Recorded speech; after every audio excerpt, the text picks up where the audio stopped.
ಯನ್ಮೂಲೆ ಸರ್ವತೀರ್ಥಾನಿ ಯನ್ಮಧ್ಯೆ ಸರ್ವದೇವತಾಃ ಯದಗ್ರೆ ಸರ್ವವೇದಾಶ್ಚ ತುಳಸಿ ತ್ವಾಂ ನಮಾಮ್ಯಹಂ. ಹರೇ ರಾಮ.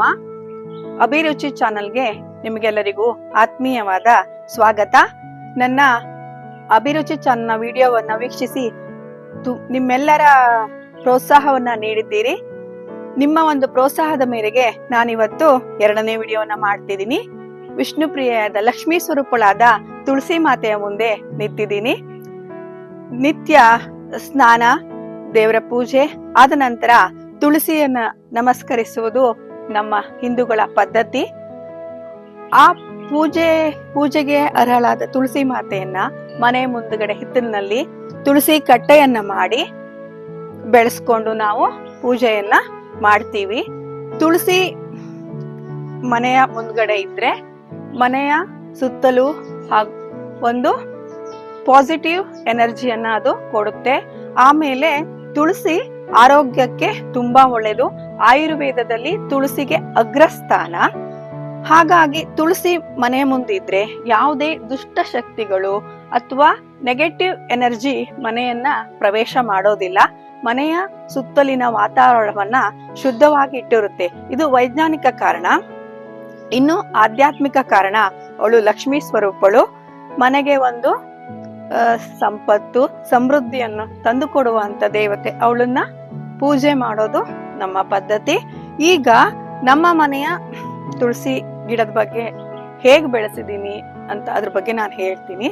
ಯಾಕೆಂದ್ರೆ ನಮ್ಮನೆಗೆ ಬಂದಂತಹ ನೆಂಟರಿಷ್ಟರು, ಬಂಧುಗಳು ಮನೆ ನೋಡಕ್ಕೆ ಅಂತ ತುಂಬಾ ಜನ ಬರ್ತಿರ್ತಾರೆ. ಬಂದವರೆಲ್ಲ ತುಳಸಿ ಫಸ್ಟ್ ಬಂದವ್ರೇನೆ ತುಳಸಿ ಮುಂದೆ ಒಂದು ಫೋಟೋ ತೆಕ್ಕೊಂಡು, ಆಹಾ ಏನ್ ಚೆನ್ನಾಗಿದೆ ತುಳಸಿ ಗಿಡ, ಹೇಗ್ ಬೆಳೆಸಿದ್ಯಮ್ಮ ಅಂತಾನೆ ಒಳಗ್ ಬರೋದು. ಆಗ ನಾನೇನ್ ಇದಕ್ಕೆ ವಿಶೇಷವಾದ ಆರೈಕೆಯನ್ ಮಾಡಿಲ್ಲ. ಅವರೆಲ್ಲ ಕೇಳಿದಾಗ ನಾನೇನ್ ಮಾಡಿದೀನಿ ಅಂತ ಹೇಳ್ಬೇಕಲ್ವಾ. ಹಾಗೆ ನೋಡಿದಾಗ ನಾನು ಈ ತುಳಸಿ ಕಟ್ಟೆಯನ್ನ ಹೇಗ್ ಮಾಡಿಸ್ಕೊಂಡಿರೋದು, ಆಮೇಲೆ ಹೇಗ್ ಬೆಳೆಸಿದೀನಿ ಅನ್ನೋದನ್ನ ನಾನು ನಿಮಗೆ ತಿಳಿಸ್ಕೊಡ್ತೀನಿ. ತುಳಸಿ ಕಟ್ಟೆಯನ್ನ ಮಾಡಿಸುವಾಗ ಕಟ್ಟೆ ಕೆಳಭಾಗದಲ್ಲಿ ಪಾಟ್ ತರ ಕ್ಲೋಸ್ ಆಗಿರ್ಬಾರ್ದು.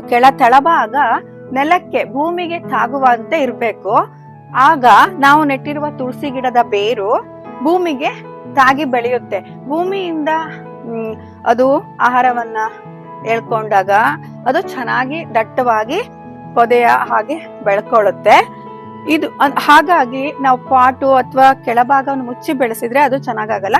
ನೆಲಕ್ಕೆ ತಾಗುವಂತೆ ಅನುಕೂಲ ಇದ್ದವರು, ಈಗ ಎಲ್ರಿಗೂ ಅದು ಆಗದೆ ಇರ್ಬೋದು, ಆದ್ರೆ ಆಗುವಂತವ್ರು ಅದನ್ನ ನೆಲಕ್ಕೆ ಅದರ ಬೇರು ತಾಗೋ ಹಾಗೆ ಅದರ ಕಟ್ಟೆಯನ್ನ ಮಾಡಿಸ್ಕೋಬೇಕು.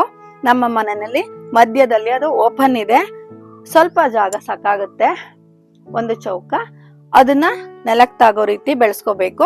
ನಂತರ ಕಟ್ಟೆ ಇಟ್ಟು ಅದ್ರೊಳಗೆ ಮಣ್ಣು ಮತ್ತು ಗೊಬ್ಬರವನ್ನ ಸೇರಿಸಿ ತುಳಸಿ ಗಿಡ ನಾನು ನೆಟ್ಟಿರೋದು. ಇದು ತುಳಸಿ ಗಿಡ ಏಪ್ರಿಲ್ ನಲ್ಲಿ ನೆಟ್ಟಿರೋದು. ಈಗ 8 ತಿಂಗಳ ಹತ್ತತ್ರ ಬಂತು.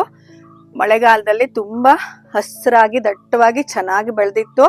ಈಗ ಚಳಿ ಆಗಿದ್ರಿಂದ ಸ್ವಲ್ಪ ಒಂದೊಂದು ಒಣಗಿದ ಎಲೆಗಳು ಉದುರುತ್ತಾ ಇದೆ.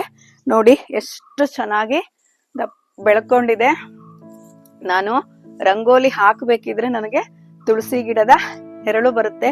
ತುಳಸಿಯ ಮದುವೆ ಮಾಡಿದಾಗ ಪೂಜೆಗೆ ಕೂತಾಗ ಅದರ ನೆರಳು ನಮ್ಗೆ ಅಂದ್ರೆ ಛತ್ರ ತರ ನಮ್ಗೆ ಅದೊಂದು ಆಶೀರ್ವಾದ ರೂಪದಲ್ಲಿ ಅನ್ಸಿತ್ತು. ತುಂಬಾ ಖುಷಿ ಕೊಟ್ಟಿತ್ತು.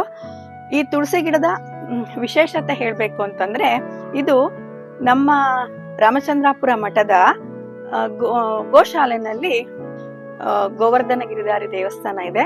ಅಲ್ಲಿ ನಾವು ವಿಷ್ಣು ಸಹಸ್ರನಾಮ ಹೇಳಕ್ ಹೋಗಿದ್ವಿ. ಅಲ್ಲಿ ಇದನ್ನ ಅನುಗ್ರಹ ರೂಪದಲ್ಲಿ, ಪ್ರಸಾದ ರೂಪದಲ್ಲಿ ಕೊಟ್ಟಿರುವಂತ ಗಿಡ ಆಗಿತ್ತು. ನಾನು ಅದನ್ನ ತಂದು ಆವಾಗ ನಮ್ಮ ಹೊಸ ಮನೆ ಗೃಹ ಪ್ರವೇಶ ಆಗಿತ್ತು.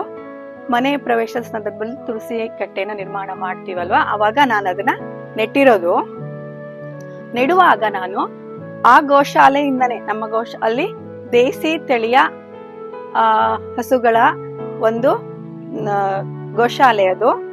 ಅಲ್ಲಿಂದ ಬರುವಾಗ ಅಲ್ಲಿ ಗೋ ಉತ್ಪನ್ನಗಳೆಲ್ಲ ಸಿಗುತ್ತೆ. ಅಲ್ಲಿಂದ ತಂದಿರೋದೇ ಗೊಬ್ಬರ. ಇದು ದೇಸಿ ತಳಿಯ ಗೋವಿನ ಗೊಬ್ಬರ. ಅಲ್ಲಿಂದನೇ ಗೊಬ್ಬರವನ್ನು ಕೂಡ ತಂದಿದ್ದೆ. ನಾನು ಹೋದ್ನಲ್ಲ ಅಲ್ಲೆಲ್ಲ ಗೃಹ ಉತ್ಪನ್ನಗಳನ್ನೆಲ್ಲ ನೋಡಿದಾಗ ಅದನ್ನ ಗೊಬ್ಬರನೂ ಕೂಡ ತಂದಿದ್ದೆ. ಅದನ್ನೇ ಹಾಕಿ ನೆಟ್ಟೆ. ಅದು ಅಷ್ಟು ಚೆನ್ನಾಗಿ ಬೆಳೆದಿದೆ.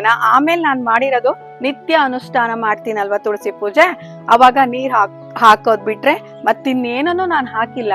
ಅಂದ್ರೆ ನೆಡುವಾಗ್ಲೇ ಅದಕ್ಕೆ ಆ ಗೊಬ್ಬರ ಅದೇ ಈಗ್ಲೂ ಕೂಡ ಶಕ್ತಿ ಅಂದ್ರೆ ಅದಕ್ಕೆ ಆಹಾರ ಶಕ್ತಿಯನ್ನು ಕೊಟ್ಟು ಪೂರೈಸಿ ಇಷ್ಟು ಚೆನ್ನಾಗಿ ಬೆಳೆಸಿದೆ. ತುಳಸಿ ದರ್ಶನದಿಂದ, ಈಗ ಪೂಜೆ ಮಾಡಿದವ್ರಿಗೆ ಒಂದೇ ಅಂತಲ್ಲ, ದರ್ಶನದಿಂದ ಪಾಪ ನಾಶ ಆಗತ್ತೆ ಅಂತ ನಮ್ಮ ಸನಾತನ ಧರ್ಮ ಹೇಳುತ್ತೆ.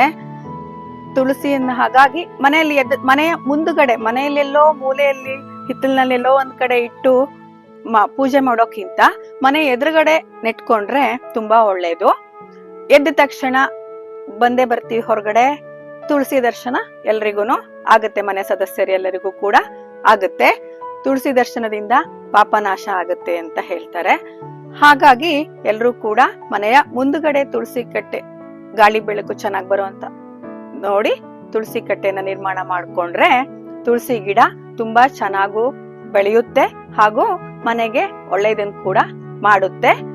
ಹಾಗಾಗಿ ನೋಡಿ ನೀವು ಈ ರೀತಿ ತುಳಸಿ ಗಿಡವನ್ನ ಬೆಳೆಸ್ಕೊಳ್ಳಿ ಹೇಳ್ತಾ ಈ ಒಂದು ವಿಡಿಯೋವನ್ನ ವೀಕ್ಷಣೆ ಮಾಡಿದ ಅಭಿರುಚಿ ಚಾನಲ್ ವೀಕ್ಷಕರೆಲ್ಲರಿಗೂ ಕೂಡ ಧನ್ಯವಾದಗಳು.